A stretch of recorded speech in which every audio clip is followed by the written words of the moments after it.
On today's Ray Aura show, Rings of Power Season 2 finishes shooting without writers or showrunners. Oppenheimer doesn't drop a bomb, but it drops a new trailer. Guardians of the Galaxy 3, the MCU's best trilogy. Spider-Man Across the SpiderVerse, the longest Hollywood animated film ever. Woo-woo. And Blade delayed again. And the last thing we're going to cover is Guardians of the Galaxy Volume 3 lands the biggest opening weekend of 2023. All that and a bunch more on the Ray Aura Show, baby.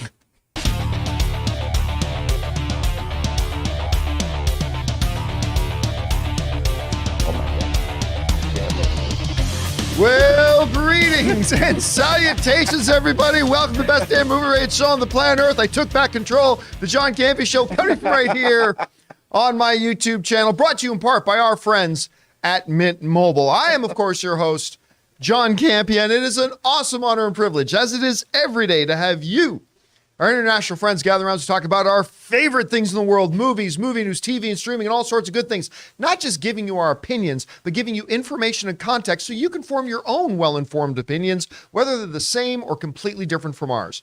Joining us today, sitting over here, is Ray Aura, not hosting the show. By the way, got to tell this quick story now that we're on Ray. Oh, no. Why you always do this? So yesterday, we go to do our movie club Guardians of the Galaxy event with me, Greg Alba, Christian Harloff. So when we get out to Burbank, me and Ray, our buddy Ryan, we decide, okay, let's stop and get something to eat first. So we hit Yard House and get something to eat. Great. Then we go and do the show. The show ends, and a few people are still hungry. So like we had a big group of us. They're like, oh, let's go to Barney's Beanery and eat again. All right. So we all go hit Barney's Beanery, and then I'm looking at my watch. I mean, it's getting late. We got to get home. Yeah. So we start to leave, and me and Ryan and Ray are walking towards the car after Barney's Beanery, and Ray's like, wait a minute. I'm like, what? I got to go to Chipotle. Yeah. Oh, my God. I'm like, what? And he said, yeah, I got to go to Chipotle. So he goes into Chipotle. He's in there for about 15 minutes, looking at our watch. Okay, we got to go. So now that's 3 restaurant stops. And then we see Ray coming out of Chipotle. I'm like, finally we get to leave. And Ray comes out. I was like, I left my credit card back at the other restaurant. I'll be back in a bit. And he takes off. And I ordered something else at that restaurant to go. No, you didn't. No, I didn't. But So that's that. Sitting back there is Jen is joining us. Running the show is Jonathan. Chris is joining us, of course, as always. Hey, y'all. And most importantly, you guys are here. Thank you so much for being here, making this show part of your day. Here's how today's show is going to go. We're going to break it into 2 parts. In the first part of the show, we're going to talk about those predetermined topics that Ray read off. The second part of the show, we're going to take your questions that you guys can send in anytime, 24/7, to our tip link at streamelements.com/JohnCampea/tip. Whether it's 2 in the morning or 3 in the afternoon, you can send in those questions there. And if they're appropriate to be used on our show, we'll read them off and address them here on the show. Also, want to remind you guys, if you need your daily fix of the John Campea Show, but you can't be in front of a YouTube video, there's good news. There's an audio-only version of our show in podcast form, simply and creatively called the John Campea Show Podcast. Go on your favorite podcasting app of choice and subscribe to it today so it'll be there when you need it.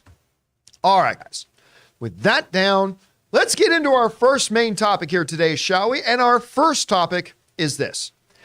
My most anticipated show of the last 5 years has been Lord of the Rings, Rings of Power. That there was no other show that I was looking forward to more. The behind the camera talent they assembled was fantastic, and I was super, super excited for it. Yeah, I was looking forward to some other shows too, like the new Game of Thrones and whatever. And the show came out, and listen, I certainly really liked a couple of episodes. And Overall, I enjoyed the series, but I also had, several big problems. I almost walked out of the premiere of it. I went to the premiere and I saw the first episode, and because they did this big premiere event where they showed the first 2 episodes in theaters. And after the first episode, I almost walked out. But we stuck around for the second one. Overall, enjoyed it, but it did not anywhere live up to my expectations for the show. But a lot of potential there, I still believe. So they are currently shooting Rings of Power Season 2. Rings of Power Season 2 is currently being shot. But a little thing called the WGA strike has happened. The writer's strike has happened. So what's going to happen? Well, according to the people running this show, the show must go on. Because according to reports, they're going to just keep making the show without the showrunners, without the runners and without the showrunners. This comes to us from the folks at Variety who wrote the following. The Lord of the Rings of Power is the latest marquee TV series to move forward with production amid ongoing WGA strike, but the Amazon Prime show will be doing so without the services of executive producers J.D. Payne and Patrick McKay. The sweeping fantasy series has 19 days of filming remaining. Sources confirmed to Variety, but per the WGA strike rules, Payne, McKay, and any other writer-producers are barred from practice or participating in any writing-based duties during production while the strike continues, including making creative decisions on set.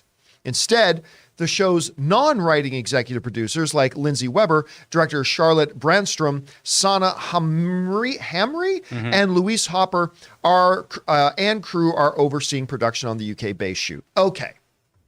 So my first impression of this is season 2 really does need to be better than season 1. And losing your creative heads is not great. That being said, it is mitigated a little bit by the fact that there are now 17 days of shooting left. The vast majority of the show's already been shot. The scripts are done. Still, you'd like your showrunners around in case there are any last-second creative decisions that need to be made. But, listen, if we were on day 10 of shooting, of a 5-month shooting period, I'd be very concerned. But to be honest, I think this isn't that big a deal. It's not a good thing. No. In the world, if this is a good thing or a bad thing, this is a bad thing. But it's not the world is falling apart thing. So it's not so bad. Anyway, Chris, I mean, you've been on sets and stuff like this. They've got, as of this writing, was 19 days. Today, it's like 17 days of shooting left. Mm-hmm. Should they have stopped production, or do you think they're so far into it now and that this isn't a big deal? Somewhere in the middle, what do you think? And this is a very expensive show, so I think stopping production would just be them hemorrhaging money. Regardless of how you feel about the writing on this show, right? It is very important for writers to be on set. And we've touched on this on the show before. Basically, it is so common for you to get new pages every single day with adjustments, right? Sir Gamble did this really great tweet thread today about why it's important to have a writer on set, not only for the writer to gain, actual practical experience of how to become a showrunner, how these stories live in a three-dimensional world, etc. It's so important for them to be there because they're this extension of the showrunner too. And now we don't have the showrunners here, which is problematic.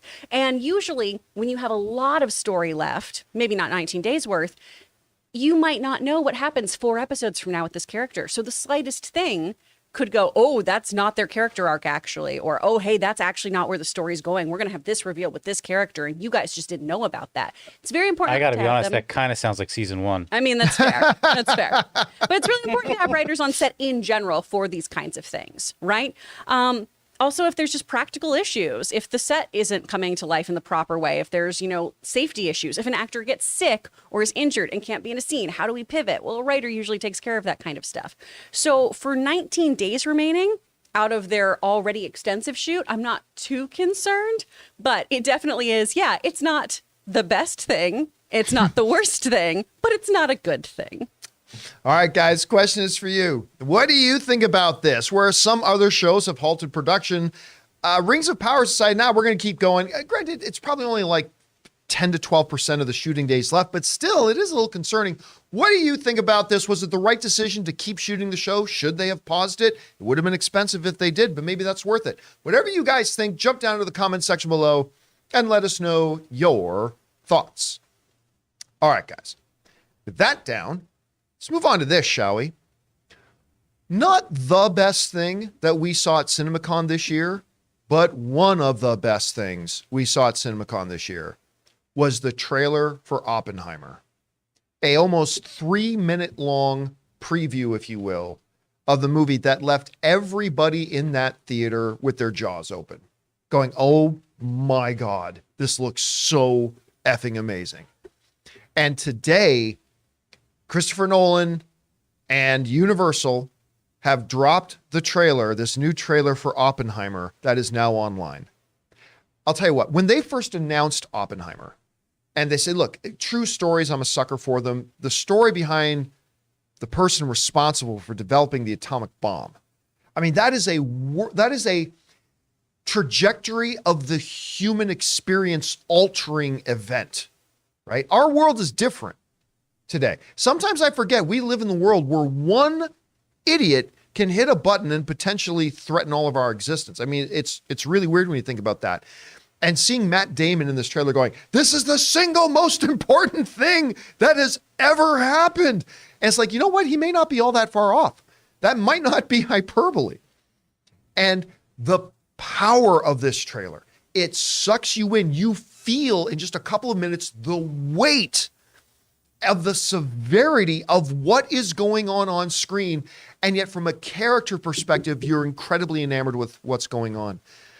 It just looks insane. It looks so good. And you forget, because we talked about it in the early development of Oppenheimer, the all-star cast. But once you start watching the trailer, you're remembering this thing is loaded. Check out some of these names. Florence Pugh, Cillian Murphy, Emily Blunt, Matt Damon, Robert Downey Jr., Kenneth Branagh, Gary Oldman, Jack Quaid, who's really hot right now, Josh Hartnett, Alden Ehrenreich, Rami Malek, one of the Skarsgårds from Vikings.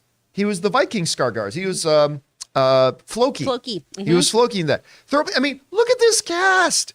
I mean, there's at least 6 people I didn't realize was in this movie till just now. Right. I mean, just from looking at this cast list, right? Yeah. I'll tell you what, this has got, Christopher Nolan has never won Best Picture.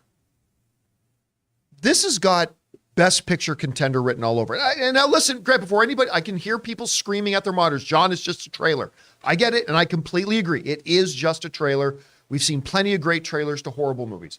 But since all we have is the trailer right now, come on, you got to admit, this is like Christopher Nolan's Oscar calling card, practically. At least that's what it looks like. Anyway, Chris, you saw the trailer at CinemaCon. We now got to watch it again. What do you think of this trailer? Oh, it's amazing. I'm so glad I'm able to have people see this trailer now, because I just sounded kind of weird talking about how excited I was about this movie. Of just, oh yeah, you know, it's taking a lot of what was written in American Prometheus and exploring Oppenheimer, and it's all about the atomic bomb. And when you say stuff with that much enthusiasm about that kind of invention, people get a little confused and a little worried about why you're so excited. So when you see this footage, though, this looks so compelling, and you understand, too, there's so much going on here. There's espionage and intrigue. We have the issue of actually creating this technology with a very, very recalcitrant Albert Einstein featured in the trailer as well. You have this stacked cast of amazing people. You've got some child actors really coming into their own. Josh Peck is in a Christopher Nolan movie? What? There's a lot going on here, and this is one of the ones I really am the most excited for. I'm really looking forward to seeing this, because the footage we've seen looks just incredible, and I hope other people are excited about this, because it should be a film, too, that makes you really question in a kind of Jurassic Park style, just because we can, should we? And in a much more tangible way, because we've seen, obviously, the aftermath of what this invention did and how it did forever change how we fight wars, how we interact with others. It's devastating. And to see how this felt like the only way that people could move forward through the political landscape at the time is going to be a very compelling and very difficult thing to get through, to kind of go through that bit of history. They do a great juxtaposition in the trailer where it's like, on the one hand, you have Matt Damon saying, so let me get this straight. There's a possibility that when we test this thing, we destroy the world. Yep. So then we as the audience are like, well, you can't possibly do it. But then we have Oppenheimer saying, the Germans are going to get the bomb. The Nazis are going to get the bomb. And I can tell you what Nazis will do if they get the bomb. So you have this, we absolutely must not do this, yet we absolutely must. Exactly. And that's a great counterpoint in there. And this is the first venture Christopher Nolan has without Warner Brothers, right? This the is first, and I don't know if it's the first in his career, but it's the first in a long time. In a long time, right? Yeah.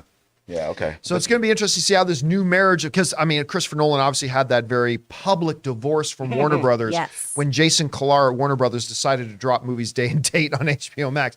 Anyway, guys, question is for you. Did you have a chance to see this trailer for Oppenheimer? I think it's mind-blowingly good. I mean, this thing has Best Picture potential written all over it. What did you guys, maybe you didn't think it was all that good. Maybe you loved it more than we did. Whatever you guys think, jump down into the comment section below and let us know your thoughts. Okay, guys, With that down, let's go over to our Mint Mobile hotline question of the day. If you guys have a question for the show and would like to hear your voice on our show, go ahead and call our hotline number anytime at 951-268-4259. We'll pick one or two questions and have them played off in the show. And our first question here today is about, hey, with Guardians of the Galaxy 3 out, where's it in the discussion of the best Marvel trilogies? Check it out. Hey, John, this is Louis T., North Carolina. Just went and saw Guardians of the Galaxy Volume 3, and I have a question for you. So with Guardians of the Galaxy 3, which MCU property has the best trilogy? For me, I'm not sure if it's Guardians, but I would say it's definitely in the conversation between that, Captain America, and the SpiderMan trilogy. Curious what you think, and bring on the filthy. Hey, thanks for calling that in, Louis. And yeah, Guardians of the Galaxy 3 is now out in theaters. Of course, we did our big movie club on it yesterday. By the way, I'll let you guys know tomorrow we're going to be doing our open spoiler discussion here on the channel. That'll be tomorrow evening, somewhere between 4 and 5. I'll let you guys know what time that'll be tomorrow. But with that coming out now, and by the way, holding a 95% audience rating of the movie. So the audiences are loving it. It brings up now the question, as we sit back and look at the Marvel films, could it be considered the best Marvel trilogy now? And, you know, you'd be forgiven if you think, well, there's not many Marvel trilogies. Actually, we've been doing this for a while. There kind of are now. So check this out. Here are the ones that would be in the contention for best Marvel trilogy. You got the Iron Man trilogy, Thor. Now there's 4 of them, but still there was 3. So you count that as trilogy. The Captain America trilogy. With Quantumania, we now have the AntMan trilogy. We now have the Guardians trilogy and the Spider-Man trilogy that we've had in there. So is Guardians of the Galaxy the best trilogy that Marvel has had so far? I love Guardians of the Galaxy 1. I've loved Guardians of the Galaxy 3. I liked Guardians of the Galaxy 2, but I'm going to say no, I don't think Guardians of the Galaxy is the best trilogy they've done so far. Automatically, you can just take Ant-Man out of there with Quantumania. You can just take that out there right now. With Thor, The Dark World, I will remove Thor from that list as well. I crazy love. I think the first Thor is either the second or third most underrated comic book film of all time. I love Ragnarok. But Dark World is in there, so we're going to take that one out of the running as well. Iron Man, like Thor, had Iron Man 2. And some people weren't all that jazzed with Iron Man 3 either. One of the most beloved characters in the MCU, not the best trilogy, so we'll take that out of there as well. So to me, that kind of leaves you with Spider-Man, which Homecoming, Far From Home, No Way Home, all solid things, and Captain America, with First Avenger, Winter Soldier, Civil War. To me, it's got to be Captain America. Mm-hmm. Captain America, because 2 out of those 3 films, first of all, I think First Avenger is in the top 5 most underrated comic book movies. I rewatched Captain America First Avenger again about 2 years ago, and I'm like, we do not talk about this movie enough. Like, that is a great movie. But be that as it may, then you get into Winter Soldier. There's a lot of people out there who will make arguments that Winter Soldier may be the best comic book movie of all time. I'm not one of them, but when you're in the comic book movie love and circles, there's a lot of people who argue that Winter Soldier might be the best comic book film of all time. There's a lot of people who might argue that Civil War is the best comic book film of all time. So to me, it is actually quite easy that the Captain America set of films are the best ones they've done. I would say just because of the pure consistency of John Watts' Spider-Man movies, I would put that number 2, and I would put Guardians of the Galaxy very comfortably in that number 3 spot. So that's how I would rank the trilogy, the trilogies at any rate. Mm-hmm. Chris, what do you think about, could Guardians be considered now that 3 is out and it's doing really well, could that be considered the best trilogy in the MCU so far? I mean, it's definitely top tier. It's way up there. I'm with you on the second Guardians. Didn't really hit all the chords for me.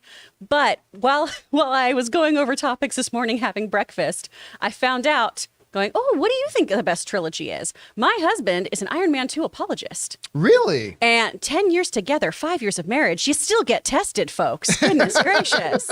What? You like that one?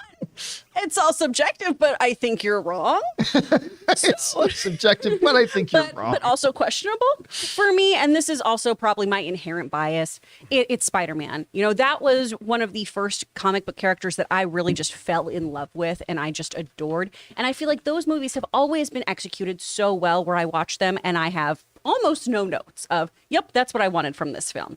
And especially after so many kind of failure to launches with Spider-Man as a franchise, I really, really love this one. I think Tom Holland has been delivering. I think Feige delivered on these and Sony delivered on these, and they're really, really great. I love the kind of cross work that's happened to make these films wonderful.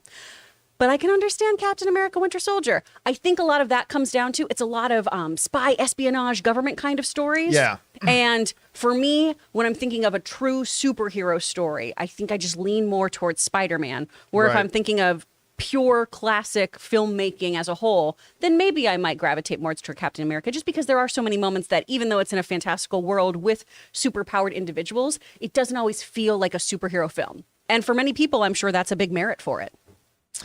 Guys, question is for you. Now that Guardians 3 is out, we've got a bunch of trilogies in the MCU. We got Iron Man, Thor, Captain America, Ant-Man, Guardians, Spider-Man.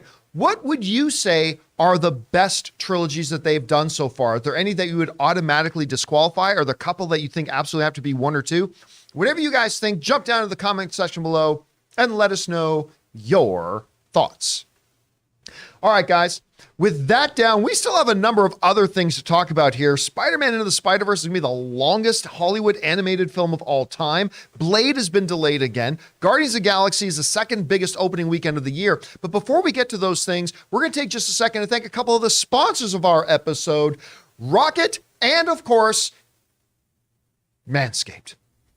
Guys, we want to thank a sponsor of this video, Rocket Money. The average person has around 12 paid subscriptions. Think about that. If you think you're only subscribed to a handful of services, you might want to double check. With Rocket Money, you can quickly identify and cancel all of your unwanted subscriptions. Rocket Money, formerly known as Truebill, is a personal finance app that finds and cancels your unwanted subscriptions, monitor your spending, and helps you lower your bills all in one place. Rocket Money will quickly and easily identify your subscriptions for you so you can stop paying for the ones you don't want and don't even use. Simply find the subscription you don't want and press cancel, and Rocket Money will cancel it for you. No more long hold times with customer service or tedious emailing back and forth. Rocket Money makes canceling subscriptions as easy as the click of a button. My wife Ann and I moved out of Burbank 2 years ago, and one of the first things I discovered when I loaded up Rocket Money was that I was still paying for a gym membership I haven't even been to in Burbank in 2 years. So stop throwing away your money. Cancel unwanted subscriptions and manage your expenses the easy way by going to rocketmoney.com/Campea.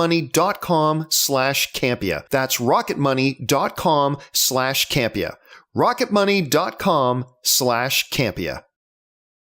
We want to thank the sponsor of today's video, Manscaped. Summer's coming. Are you ready to unveil your beach bod? Manscaped is here to ensure your body is ready for the wild with their game-changing full body grooming and hygiene products. It is time to get ready for summer by going to manscaped.com for 20% off plus free shipping with the code Campea. Guys, you know, I've been using Manscaped products for a while now, and I love starting every day feeling cleaner, fresher, and way more comfortable. Manscaped is dedicated to helping you increase your confidence and level up your full body grooming game with the Performance Package 4.0. The kit comes with the Essential Lawnmower 4.0, waterproof cordless body trimmer, and a ton of other liquid formulations to round out your grooming routine. Inside the Performance Package, you'll also find the Manscaped Crop Preserver Ball Deodorant and Crop Reviver Ball Toner, an anti-chafing ball deodorant and moisturizer, because we know how painful chafing can be when you're wearing your bathing suit all day. And no one likes nose hair, so their package also comes with the Weed Whacker 2.0. You also get 2 free gifts: the Shed Travel Bag, a $39 value, and the patented high-performance reduced chafing Manscaped Boxers. Get 20% off plus free shipping when you go to manscaped.com/Campea and use the code Campea. That's 20% off plus free shipping at manscaped.com/Campea and use the code Campea. Trim your chesticles with the besticles. And thank you so much to our friends at Rocket and Manscaped for sponsoring this episode of the John Campea Show. and keeping my nether regions all smooth and shiny and nice. You know, Rocket Money's really good too, though. Yeah, Rocket Money is also some more. fantastic. Thank you so much for that, guys. Listen, don't forget, guys, when you go and check out and support our sponsors, you're actually supporting us. So if you go down to the description of this video, you'll find links and promo codes to our sponsors. And again, thank you to Manscaped and Rocket Money. Why does it make it shiny? With Rocket that Money? down, Oh, Rocket Money makes your account really nice and shiny. Okay. and smooth. Yeah. Smooth account. No debt. All right. With that down, guys, let's go back over to our hotline, shall we? Because we got another question in there asking about Spider-Man Across the Spider-Verse and its impressive runtime. Check it out. Hey, John and crew. This is Sam from San Antonio, Texas. I'm calling in regards to Spider-Man Across the Universe. I'm not sure if you saw the reports that are saying that it has a runtime of 2 hours and 20 minutes, making it the longest animated movie ever. Does this get you excited? I know that a runtime doesn't really tell you if a movie's going to be good or bad, but what's your level of excitement at? Anyways, thank you guys, and bring on the filthy. All right, thanks for calling that in, Sam. And yes, Spider-Man, not in the universe, but Across the Spider-Verse, reports have now come out, and apparently AMC Theaters' website has confirmed the runtime of 2 hours and 20 minutes. I mean, that information might change, but there seems to be enough information there to say that, yeah, it's a 2 hour and 20 minute movie. It may surprise you to find out that makes it not the longest animated film of all time. There are several animations from Japan and internationally that have had longer runtimes. But as far as Hollywood productions go, at 2 hours and 20 minutes, it would be the longest Hollywood produced animated film of all time. And that's weird to think about because we live in an era right now that Oppenheimer's probably going to be 3 hours. We're talking about some other movie that's coming out soon that's pushing 4 hours. You know, the Mission Impossible is creeping up over the 3 hour mark. So we're kind of becoming accustomed to hearing about these movies with really long runtimes, but Spider-Man Across the Spider-Verse would be the longest. To put that in context a little bit, now let's take a look at the list of the other longest one. So remember, Spider-Man Across the Spider-Verse, they're seeing 2 hours and 12 minutes. Incredibles is the fifth longest, well, now the sixth longest, at 1 hour and 55 minutes. Cars was 1 hour and 57 minutes. Incredibles 2 was 2 hours and 6 minutes. Also, Fantasia was 2 hours and 6 minutes. And the 1978 animated Lord of the Rings was 2 hours and 12 minutes, which had been the longest produced animated film in Hollywood of all time. And now along we've got Spider-Man Across the Spider-Verse. The reason that this doesn't surprise me terribly much is because how long they've been working on this movie. You got to remember, not at this CinemaCon we were just at, but last year's CinemaCon, they showed us like 15 minutes of it.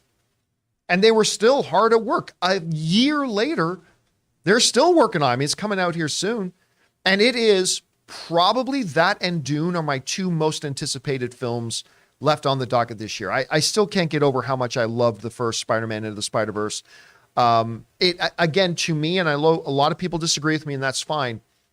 That movie came out in 2018, and I think that was the best comic book movie of the year. And that was the same year that Infinity War and Black Panther came out. And to me, that year belonged to Miles Morales.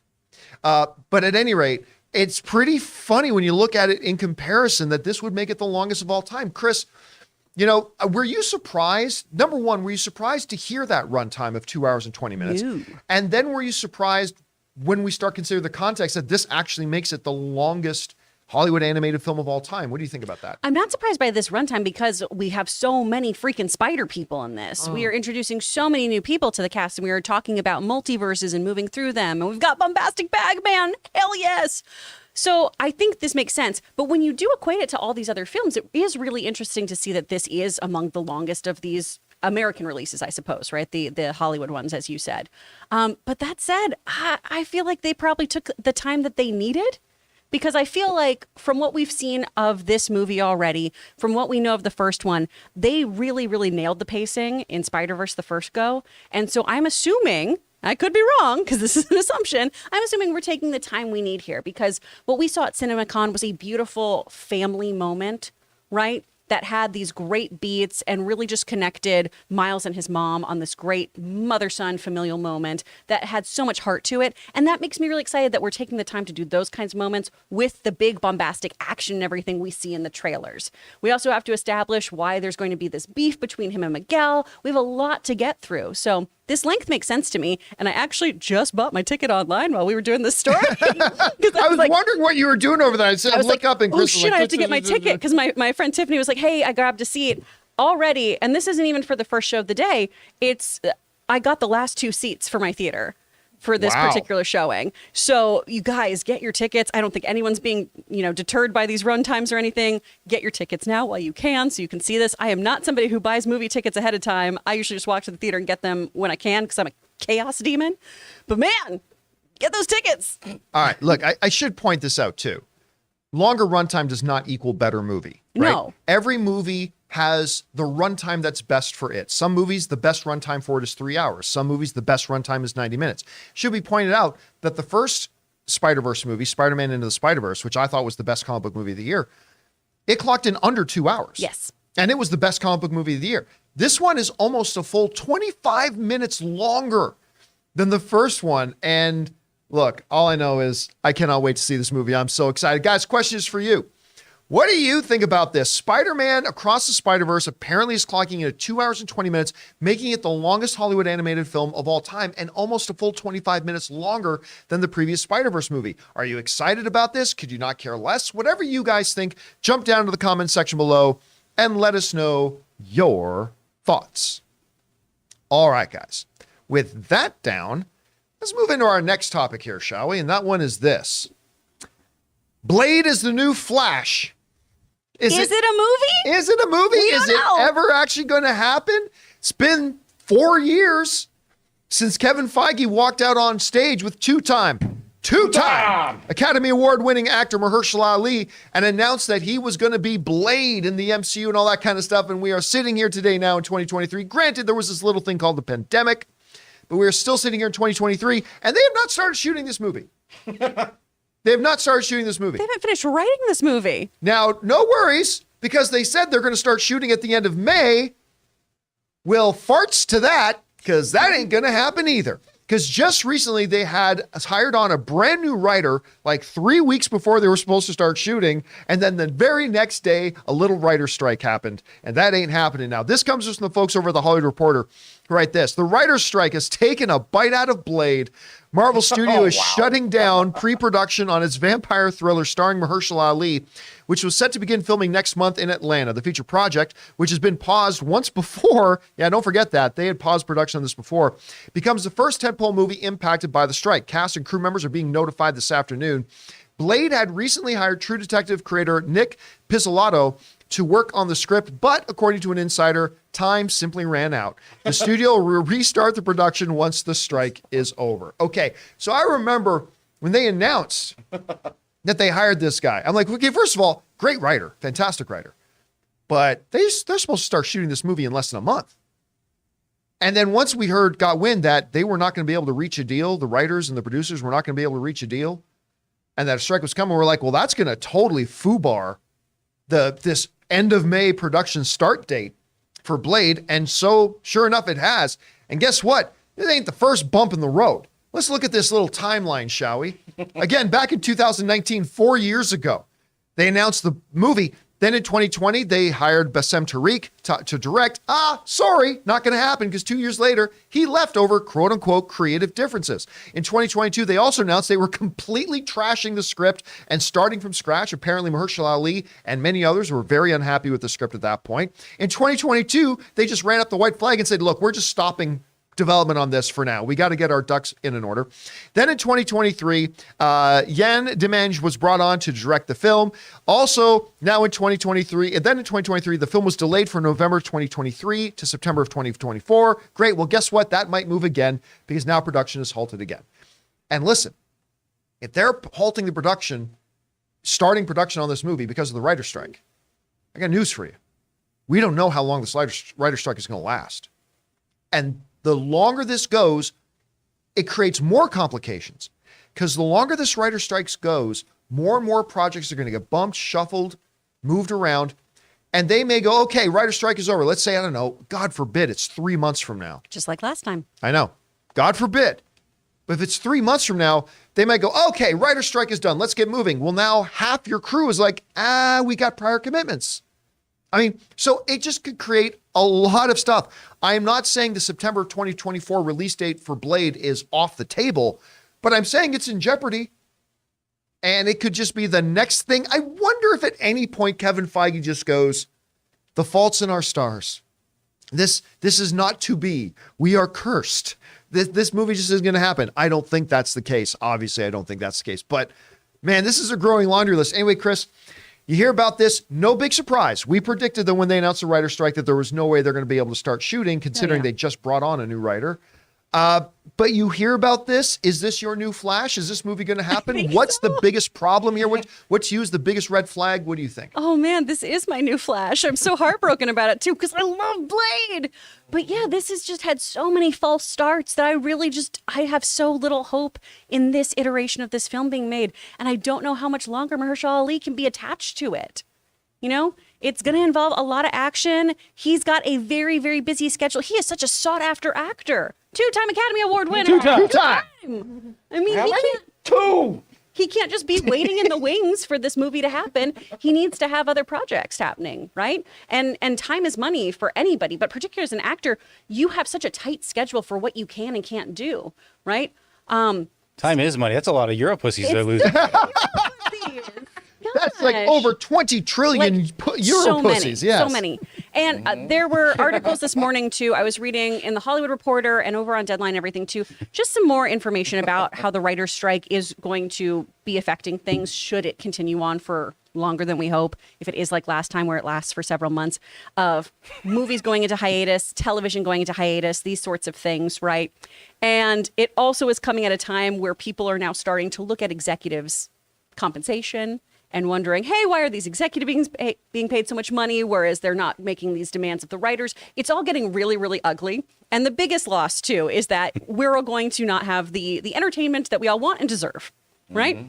But it's coming at a time now where now not only are more common movie fans going, hey, that movie still isn't coming out. It's now adding to everyone looking at the strike. More people, my parents, some other people who I know who aren't in the industry are asking me more questions about, hey, I read this article about this happening or this person getting this kind of compensation. It's all kind of snowballing into this horrible cacophony for executives too of, hey, what the fuck are you guys doing? Because it seems like a lot of missteps have been made. Now, obviously, Blade has suffered a death of 1,000 cuts. It has had so many problems prior to this strike happening, but it really does bring to light a lot of the other issues that are happening in Hollywood that the writer's strike is exacerbating. And I really hope everyone gets their poop in a group, because the longer this all takes, the more and more people are going to fall down that rabbit hole of doom scrolling and finding out more and more things about what's going wrong with all these productions. One other thing that'd be interesting to point out too here, when Mahershala Ali was brought out on stage and Kevin Feige announced that he was the new Blade, he was 45 years old. And at the time, while everybody loves Mahershala Ali, at the time you saw the conversations online. Is he maybe a little bit on the older side to be starting a brand new franchise, right? Starting a brand new franchise. Is 45 maybe a little bit old to start a brand new superhero franchise? Well, that was then. He's 49 now. So we're in the months that are counting down to when he turns 50. So, and now we're getting a 49-year-old Mahershala Ali that is starting, hopefully, a brand new franchise. So I don't know. I remember when he was on the Trevor Noah show and they were about to start shooting, and he was saying, yeah, he's been training for 2 months. He's very excited. He got blessings from Wesley Snipes. How long ago was that? I want to say it was before because they were in studio. It was right before the pandemic. Okay. So I don't know. I hope it's not too late for the two-time, baby. Academy Award winner Mahershala Ali. Guys, question is for you. What do you think about this? I mean, it's not a big surprise. They just hire a new writer, and then the writer strike happens the next day. They're not going to be able to start production at the end of May. Now it's officially on pause. How long will this pause be? Even when the writer strikes ends, will this cause a scheduling mess that's going to delay it even more? Can they make that September 2024 release date? I don't think so. Is Mahershala Ali maybe getting too old to start a brand new franchise? Whatever you guys think, jump down into the comment section below and let us know your thoughts. All right, guys. With that down, let's move on to this, shall we? You know, Guardians of the Galaxy Chapter 3, or Volume 3, I should say, is now out in theaters. It's playing out there. We just talked a second ago about, is it in the conversation now for maybe the best comic book film of all time? Maybe? Or best comic book trilogy, the best comic book Marvel trilogy of all time. We talked about that a little bit. But it just had its opening weekend, and now the official numbers are in. Guardians of the Galaxy Volume 3 has opened with $118.4 million, which makes it, we're now about 5 months into the year. We're getting close to the halfway point. Guardians of the Galaxy Volume 3 is now the number 2 biggest opening weekend of the year, only behind Mario Brothers. That's the only movie it's behind. It beat out every other thing from Creed to John Wick and everything, actually by quite a bit, and AntMan and the Wasp: Quantumania. So it opened with $118.4 million. Now that makes it less of an opening than Guardians of the Galaxy Volume 2, but a significantly bigger opening than the first Guardians of the Galaxy. Fits in there pretty well. So the question online right now is $118.4 million, should that be considered a good opening weekend? Well, here's something that's interesting. Right now, there are a bunch of people online that are proclaiming that this is a disaster for Guardians of the Galaxy. Now, there are some clear... Look, to me, Disney can go fuck themselves right harshly. I don't really give a shit about Disney, but I am completely objective in a subjective way when it comes to the movie. I see a project, if I like it, I say I like it, like Guardians of the Galaxy 3. If I see a project and I don't like it, like AntMan and the Wasp: Quantumania, I say I don't like it. So I got no dog in this hunt. But I can't remember the last time I heard of a movie making $118 million. And some people online, you can clearly see have an agenda trying to say, this is a bomb, it's a flop, all this kind of stuff. And when you ask them, wait a minute, why would you say that a movie opening to $118.4 million, the second biggest opening of the year, why would you proclaim it a flop? Here's the answer. Well, it's not tracking that far ahead of AntMan and the Wasp: Quantumania, which made, I believe, correct me if I'm wrong, $106 million opening weekend. So this made like $12 million more. This made like 10% more. But the argument is, well, AntMan and the Wasp: Quantumania made $106 million, and it didn't even make $500 million at the box office. Therefore, Guardians of the Galaxy 3, we can already write it off as a flop. Now, this reminds me very much back a few months ago when Avatar 2, The Way of Water came out, because you had headlines like these. Remember these? The opening weekend of Avatar, The Way of Water came out, and you had these YouTube videos came out. Cameron loses it. This could be bad. The box office. Avatar 2, box office trending down. Box office bloodbath. And all these people like with their totally anti-Disney agendas and all this kind of stuff proclaim, oh, what happened with that movie? Just went on to be the third biggest film in the history of cinema. Now, I thought, just to give some context here, we would take a second and say, okay, with Guardians of the Galaxy Volume 3 making $118.4 million, is that disastrous? Is this thing destined to do what AntMan and the Wasp: Quantumania did and come in under $500 million? Well, let's look at a history of the MCU, at MCU films that have opened with less money than Guardians of the Galaxy Volume 3 did. Check this out. Ant-Man 2 only opened to $75 million. That's like 50% less than what Guardians 3 just did. And that movie still went on to make $622 million. The first Doctor Strange only opened to $85 million. It's almost like more than $30 million less than Guardians 3 did, yet it still went on to make $666 million. Spider-Man Far From Home opened with almost $20 million less than Guardians of the Galaxy 3 did. Made $92 million opening weekend. It made $1.13 billion in the box office. Spider-Man Homecoming made almost identical, just a little bit less than Guardians 3 did, made $117 million on its opening weekend. It went on to make $880 million. The first Guardians made $94 million on its opening weekend, significantly less than Guardians 3, still made $772 million. Winter Soldier made significantly less than Guardians 3 did at $95 million, made $714 million. And a terrible movie, Thor 2, The Dark World, opened $85 million, more than $30 million less than Guardians of the Galaxy 3, and it still managed to make $644 million.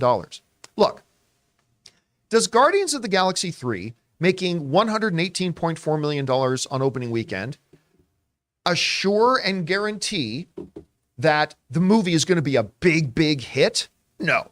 No, it doesn't. Let's be very clear. No, it doesn't. It does not assure that. It does not guarantee that. However, what that number does prove, and what the stats and the numbers do prove, is that opening to $118.4 million is in no way a time to say, well, this movie is destined to flop. And again, the only thing that other people have to draw to is like, well, look what Ant-Man and the Wasp Quantumania did. Yeah, but Ant-Man and the Wasp Quantumania had a 47% critic rating. Guardians of the Galaxy Volume 3 has a critic rating in the 80s. The audience score of Guardians of the Galaxy 3 is 95%. It has an A cinema score. Ant-Man and the Wasp Quantumania took nearly a 70% drop from week 1 to week 2. Actually, I don't know, Chris, if you can look up that exact number for me. What was the second weekend drop? But it was around 70%. Guardians of the Galaxy 3 is not going to have that big of a drop. Now, again, just to be clear, does this mean that Guardians of the Galaxy 3 is going to make over $700 million in the box office? Not necessarily, but these numbers do prove that to say that, well, because Ant-Man and the Wasp Quantumania made 106 and Guardians of the Galaxy 3 only made 12 million more than it did on opening weekend. Ticket sales were down 69%. 69%. Somewhere Taylor is high-fiving 1,000 angels. So that nearly 70%. The assertion that, well, it's not tracking that far ahead of Ant-Man and the Wasp Quantumania is idiotic. It's idiotic. We just brought up a whole laundry list of films in Marvel Universe that have opened with less. And the big difference, listen, opening weekend numbers are byproducts of what's going on in the context and the time that it comes out and the marketing. The overall box office has a greater reflection of the quality of the film. It's not a direct correlation. I'm not trying to suggest it is, but there's anecdotal stuff there. And people did not love Ant-Man and the Wasp Quantumania, but people are loving Guardians of the Galaxy 3.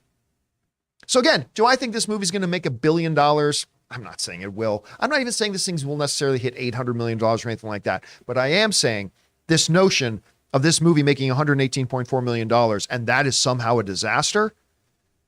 Again, I just had a full laundry list of Marvel movies that have opened to less and done pretty damn well. Anyway, Chris, you see this number. It's the second biggest opening of the year so far. Under what Guardians of the Galaxy 2 was, above what Guardians of the Galaxy 1 was. Mm-hmm.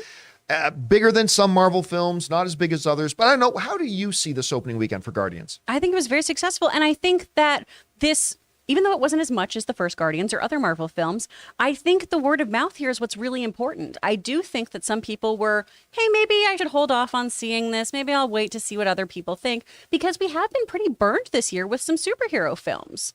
So I think that this doing so well, having that great audience score, having that great critical score, I think is going to do wonders for the second week here. So I'm very, very optimistic about this. And honestly, this whole correlation, one movie did a great box office opening weekend and then did terrible. It's not apples to oranges. I mean, you can't do this. I don't understand the logic here. I've seen one movie do well one weekend and then fail miserably, so now all movies are that way. That's a weird straw man kind of argument that I don't understand why everyone's bandwagoning on. You know, and also, I want to remind people the context we're in right now. Because a lot of comic book movies, including a couple of Marvel ones, have been subpar and not up to the standard that we've come accustomed to our comic book movies being for the past 15 years, we're seeing a downward trend, right? Look, I know everybody thinks I'm beat up on Black Adam, but Black Adam, with the biggest movie star in the world, and now built up for 15 years, it had a $67 million opening weekend.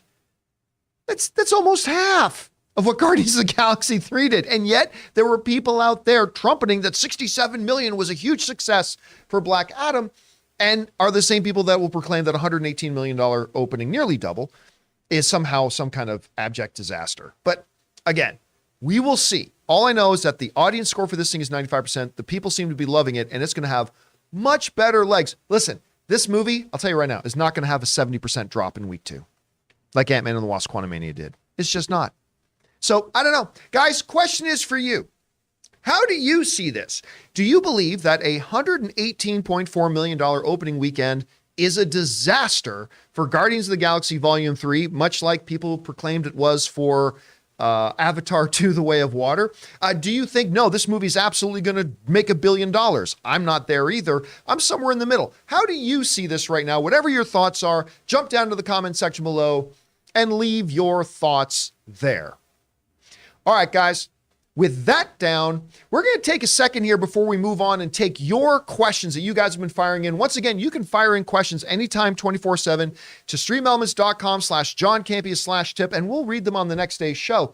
But before we get to those, we want to take a moment to thank a couple of more sponsors of today's episode, the wonderful folks at MasterClass and my mobile service provider, Mint Mobile. We want to take a second to thank a sponsor of today's video, MasterClass. With MasterClass, you can learn from the world's best minds anytime, anywhere, and at your own pace. You can learn filmmaking from James Cameron himself, you know, the guy who made 3 of the 4 biggest films of all time. Improve your writing by taking screenwriting from one of the greatest who's ever done it, Aaron Sorkin. Or maybe learn how to make great comedic content by taking comedy by the one and the only Judd Apatow. And many of you guys know I'm a big poker guy, and I recently got a chance to sit down and watch Daniel Negreanu, one of the greatest poker players in the world, teach poker. It was absolutely fantastic. But guys, whatever you're interested in, there is a class for you with over 180 exclusive classes taught by the instructors you know and love. And you can explore lessons in any order you'd like, across your phone, tablet, Apple TV, computer, and on the go with audio mode. Individual lessons range from about 10 to 15 minutes in length that fit easily into your everyday life. Guys, I highly recommend you check it out. Get unlimited access to every class, and as a John Campea Show listener, you get 15% off an annual membership. Go to masterclass.com/Campea now. That's masterclass.com/Campea for 15% off Masterclass. We want to thank a sponsor of this video, Mint Mobile. From the gas pump to the grocery store, your utility bills and favorite streaming services, inflation is everywhere. Seriously, make it stop. Thankfully, there's one company out there that's giving you a much needed break. It's Mint Mobile. As the first company to sell premium wireless service online only, Mint Mobile lets you order from home and save a ton with phone plans starting at just $15 a month. You guys know that ever since I switched to Mint Mobile, I've been saving almost 70% a month over my old phone plan. For people looking for extra savings this year, Mint Mobile offers premium wireless for just $15 a month. By going online only and eliminating the traditional cost of retail, Mint Mobile passes the significant savings on to you. All of their plans come with unlimited talk and text plus high-speed data delivered on the nation's largest 5G network. Use your own phone with any Mint Mobile plan and keep your same phone number along with all your existing contacts. Switch to Mint Mobile and get premium wireless service starting at just $15 a month. To get your new wireless plan for just $15 a month and get the plan shipped to your door for free, go to mintmobile.com/Campea. That's mintmobile.com/Campea. Cut your wireless bill to $15 a month at mintmobile.com/Campea. And thank you to our friends at MasterClass and Mint Mobile for sponsoring this episode of the John Campea Show. All right, guys, with that down, let's get over to your questions here, shall we? Chris, what do we have up? From Stubble McShave, I heard that the reason HBO Max was changed to Max was because people associate the name HBO with adult shows. The thought was that it made families wary of having their kids watch the streaming service, and they want to reach whole families. Thoughts? No, I've heard that theory pitched around. I don't buy into that. The image of your brand can be whatever it is you want to make it. The more important thing is that the image of the brand HBO was the highest quality stuff anybody's ever made on television. And they should have stuck with that. And I've heard other things like it was more a byproduct of the fact that people who came over from Discovery are like, hey, like, we just calling HBO Max. What are we? Chopped liver over here? Whatever. So they decided to rename to Max. Again, listen, it's just a name. It won't ultimately impact anything, but I still to this day think it was a massive mistake to take the name HBO out of the name. Agreed. Still, I mean, Skinamax and Max. I mean, come on. Yeah. Yeah. I mean, that I'll sign up for. I will say actors have this in joke, and there was a sketch about it too, of when you'd book HBO, where it'd be, I booked HBO and I don't have to be naked. And people would be like, oh, I don't have to be amazing. naked. All right, what's next? From Oh shit! Had a good Not timing. naked. Bear, bear, bear. From Live Free or Jedi. Well done. Hey, crew, I really enjoyed Rocket as the true protagonist. Lila even has a quote about it. I know it's early, but which Guardian's backstory would you like to see in film? I say Groot. He can't really be the only one left of his kind. What do you think? I don't think Groot is supposed to be the last of his kind. I mean, there's even a line that Thor has in one that, I mean, there's so many Groots out there that Thor took Groot as an elective in Asgardian school. So I don't think he's left. Which one would I like to see a backstory of? None. I don't mind if there's a little bit of flashback in a movie, but do I want a Groot origin story? Well, actually, we've been with this Groot since he was a little plant in a pot. So, but I actually don't want the early days of Gamora movie. I don't want the early days of Nebula movie. I like my stories moving forward, not backwards. And so honestly, the answer would be none. But again, like what they did in Guardians 3, I don't mind flashbacks that tell a story while a moving forward story is happening. So that's how I see it. Rocket was shrouded in mystery where everyone else has told us aspects of their history. That's a good point. That's a really, really good point. Thank you. All right, what's next? From Zelda Master 702, all I want to say is open the effing door. Yeah, we will not say what that is in relation to, but oh my God, I laughed pretty damn hard when that happened, like a lot. It just kind of catches you off guard. Yeah. Which is exactly how dropping an F-bomb should do. When you do it too much, it doesn't have the same impact anymore. But there, it's like really, really good. All right, what's next? From Tristan Thorpe, my Star Wars movie rank. 12, Clone Wars. 11, Rise of Skywalker. 10, Attack of the Clones. 9, Solo. 8, Force Awakens. 7, TPA. 6, The Last Jedi. 5, Revenge of the Sith. 4, A New Hope. 3, Rogue One. 2, Return of the Jedi. 1, Empire Strikes Back. Beautiful thing about the Star Wars movies is you can get, 30 Star Wars fans in a room and everybody's order will be massively to slightly different. And there's no wrong answer. That's the great thing about it. I mean, even, listen, people will often ask me, man, there's a couple things in Star Wars you hate. I'm like, absolutely. I'm like, but you say you're the biggest fan. Like, that's the number one thing of fandom for you. It's like, absolutely. Why aren't you supposed to love everything about it? Not at all. I've been a Toronto Maple Leafs fan my whole life, and they've sucked most of the time. But it's my favorite. The Maple Leafs are my favorite. Fucking down 3-0 to the Florida. Anyway. I won't get into that. I'm not going to let this ruin my day. But yeah, that's the great thing. You can be any order. I love your order, man. All right, what's next? From Anonymous, speaking of Star Wars, I saw Return of the Jedi in theaters last week. Nice. And as many times as I've watched it, it felt like I was seeing it for the first time. Just hate the no edit at the end with Vader throwing Palpatine over the rail. Still a great time. Yeah. Now listen, we could do an entire month-long series dissecting the various micro and slightly larger changes made in the special editions of Star Wars that have gone on. Listen, some things in the special editions actually kind of work and work well. I like when they go to Bespin and Empire, and for the first time ever, you see some kind of wider cityscapes of Bespin and things like that. There are moments like that. And then there's some inexplicable things. The Jedi Rocks song is one of the most atrocious crimes against humanity ever committed. None of which worse, though, than changing the Ewok song at the end of Jedi. I know. I will never forgive them for that. I love them, but I'll never forgive them for that one either. But yeah, Vader yelling no, that's like, oh God, really? That's like taking a mistake and then compounding the mistake. All right, what's next?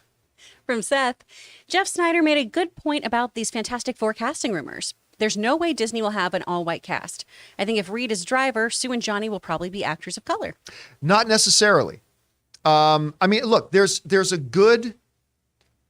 good foundation for Jeff saying that, right? Like, our world is a diverse world. I mean, hell, we just had an event yesterday. I'm standing on stage and I'm looking at a diverse audience. We live in a diverse world. That should be reflected in our stories on screen. But I don't think we can just automatically say that. Now remember, I like Jeff very much. Jeff also said before Tom Holland was cast that he guaranteed that the new Spider-Man was not going to be a Caucasian actor. Jeff had guaranteed infamously that it was going to be, I can't remember which race he thought it was going to be, and it didn't. So look, I think Jeff has solid foundation for that because the world of Hollywood, which has had this agenda of exclusion for over a century, is starting to take apart that agenda. that agenda that's been around forever. And studios are now starting to go, hey, you know what? Our world looks like this. Let's make our movies look like the world we live in a little bit. So I wouldn't be surprised at all if one of the characters in Fantastic Four is of a different race. And you know what? It's fine because it doesn't make any difference. Makes no difference whatsoever. Won't make the movie any better, won't make the movie any worse. So there's no reason they need to do it. There's no reason they shouldn't do it. But I don't think it's a guarantee. I still think there's a very good shot that it's just going to be more traditional. They'll do the 4 Caucasian actors, and that's perfectly fine too. So we'll see what they end up doing with it.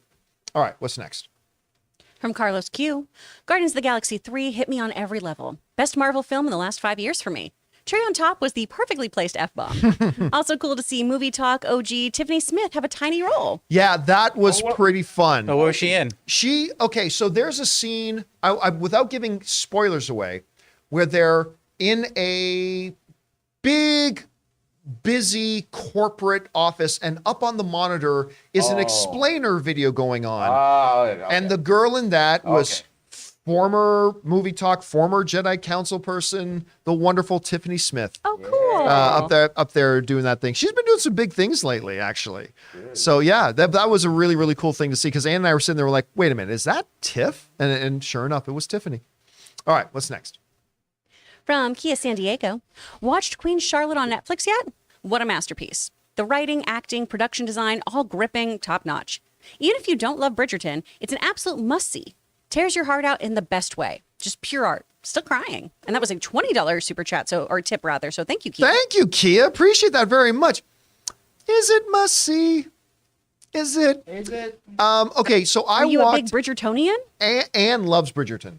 That tracks.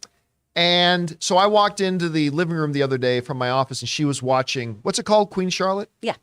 Which I just think of, so this is a WWE documentary. That's all I think of when I hear. So really, Queen Charlotte? Okay. Wow. I couldn't stomach 5 minutes of it. I'm like, oh my God, this is so, but hey, you know what? That's why there's a wide, diverse playground of entertainment. Like there's something for everybody. And that clearly was working for you, and my wife loved it. But it's not for me, and that's great because there's other things that are for me. So I about the 10 minutes I watched of it, I thought, nope, this is not for me. I do not consider this must see, but others do, and that's the important thing. So are you a Bridgertonian? I enjoy Bridgerton. I'm not as diehard as other people. Season 1, I was like, this show is wildly horny, and I was not expecting it. Wildly horny. It's a wildly horny show. Put that on the poster. Wildly horny. Wildly horny, Chris Carr. It was just, the stuff happened, and all of a sudden it was like, everyone's naked all the time now. And then season 2, it was more of the kind of like rivals who become lovers. Will they, won't they? More Jane Austen, like hands almost touching kind of stuff. But it's a touching good, what?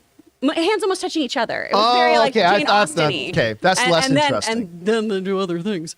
But I understood why people enjoyed it. I wasn't as much of a rabid fan as other people, I guess. Rabidly horny Chris Carr. Horny rabbits. I'm literally saying that I wasn't. Horny rabbits. I will say You're this. wishful thinking. When Anne was watching season 2, and I saw, like, she watched it all year, so I watched a little bit of it. There is a character who was, I'm assuming was not in season 1. I think she was the main female love interest, like an Indian girl. Yeah. Indian or Pakistani. I didn't know which. I don't know who that was. I don't know the actress's name, but my goodness. Whereas Jean Valjean Javert Baroque. Roger Jean. Yeah. Yes, the guy from the first season. Mm-hmm. Whereas he is like one of the most stupidly handsome men I've ever seen. She's stunning. Oh my God, the girl in season 2 is like one of the most stunningly beautiful women I've ever seen in my life. So you got like the Jean Valjean in the first one, and then this girl in the second one.